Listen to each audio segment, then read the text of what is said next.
La GTE, c'est un nouvel outil donc, conseillé donc, à disposition des éleveurs.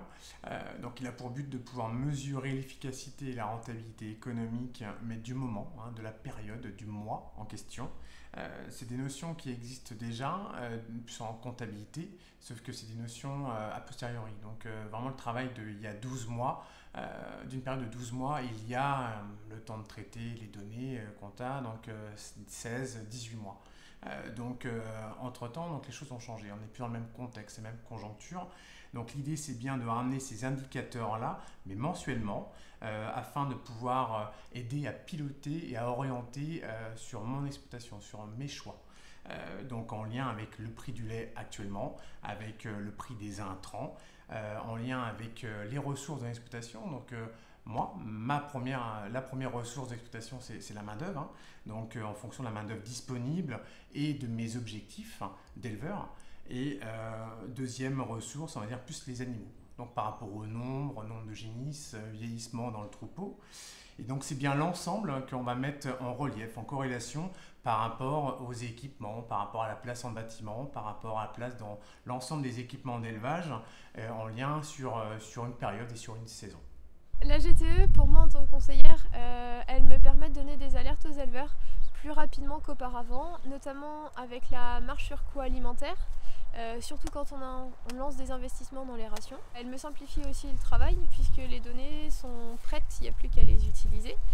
Et permet en fait de faire des points un peu plus réguliers à chaque saison, notamment en fait, quand on a des changements au niveau de l'alimentation des vaches. Je l'aborde avec mes éleveurs lors des appuis conseils, principalement après le tour d'élevage et après avoir fait le bilan en fait, de leurs différentes pratiques sur la dernière période.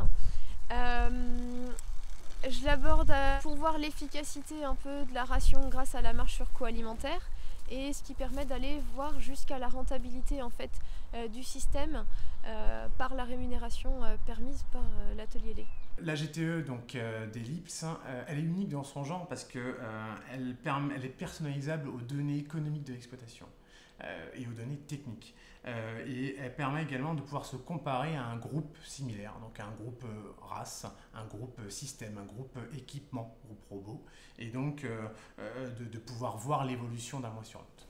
Pour parler des points forts de la GTE, on va plutôt prendre un exemple. En fait, donc cet hiver, on a travaillé sur la ration des taris.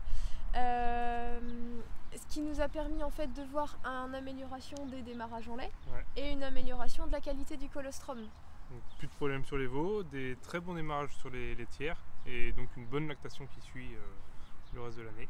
Voilà, et donc en fait on a pu le voir principalement en fait avec une amélioration du niveau des tables où on a quand même presque 500-600 kg de plus. 600 kg en un an, ce qui permet à une même période de gagner 30 centimes au niveau du coût alimentaire et d'améliorer en fait la marge sur coût alimentaire de près d'1,50 € par vache et par jour vis-à-vis du groupe Primosten d'Ellipse. Ça fait partie de l'ADN d'Ellipse depuis longtemps d'accompagner les agriculteurs dans cette notion de durabilité et de pérennité, de pouvoir permettre qu'ils s'adaptent à cette fluctuation de prix. Donc cette GTE, elle a pour but de compiler la technique et l'économique en intégrant ces notions d'efficacité et de rentabilité. L'efficacité au travers de la marge sur coût alimentaire, ça qu'on va regarder comme critère mensuel, donc ça on va le regarder en euros par vache et par jour.